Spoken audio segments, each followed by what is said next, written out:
Hello, friends, fans, and business travelers, and welcome to the best episode of the season. Why am I saying that? Well, because it's literally the Smart Show Season 2 Best Of episode. So sit back and enjoy, because you're watching. You get the rest.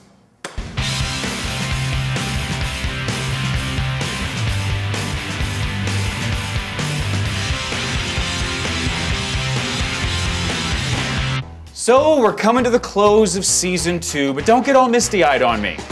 You'll ruin your keyboard. Next up, we're going to take a look at some of the most fascinating and fun things we've done this season on The Smart Show, in a segment we like to call Getting Smarter. Exposing yourself to as much daylight as possible in the morning of the local time, and then limiting daylight exposure in the afternoon, will really help crank your body temperature rhythm round fast. If you're outside, don't wear sunglasses. Have as many photons hitting your eyes as possible, and that will really help crank it around. Every man should be working with a tailor. Just because you buy a shirt off the rack doesn't mean it fits your body the way you want. And the bottom line is that you want your clothing to fit your body. Clothing that's really baggy is dated. So we want things to fit properly. So using your dry cleaner tailor is a fantastic tip, and it's pretty reasonable. Everybody's like, well, how do I know what I like? You don't.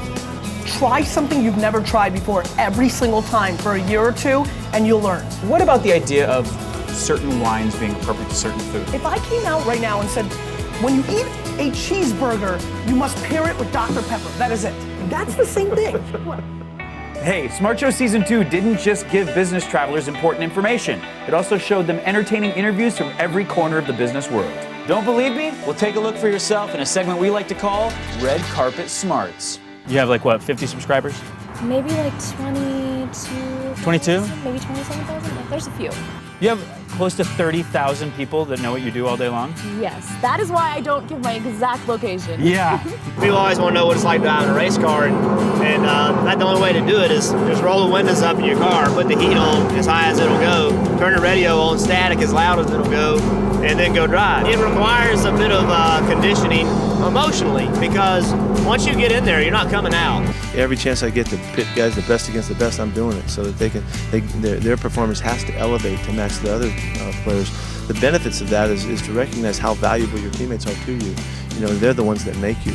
And so that's why we compete so hard always, and then we get along too, you know, because we love the guys that make us who we are. Give me loyal people, and I'll beat the opposition.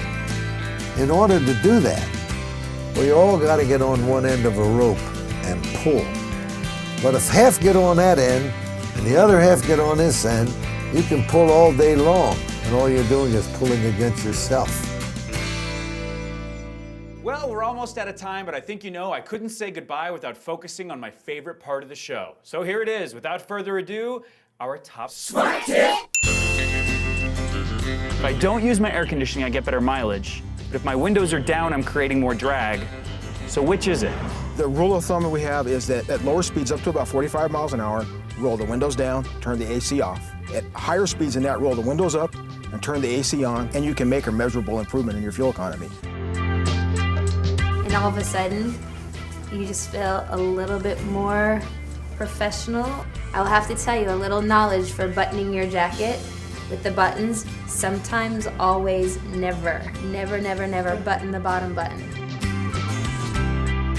Instead of getting the grande or large or supreme or whatever the big size is, get a small one. The difference between the large size and the small size, about 1/3 of the calories. What other alternatives are there? Green tea is a wonderful, wonderful choice for people. It has a favorable metabolic effect. There's some cancer protective agents in tea. What you're saying about green tea, that it has antioxidants, that it's good for you on all these different levels, to know not only that you're drinking something that you like because it tastes good, but because it's going to really give your body fuel. It's the best thing about it. So there you have it, another successful episode of The Smart Show. It's kind of like riding a bike, and I never make mistakes. Next time on The Smart Show, bloopers. Am I bleeding?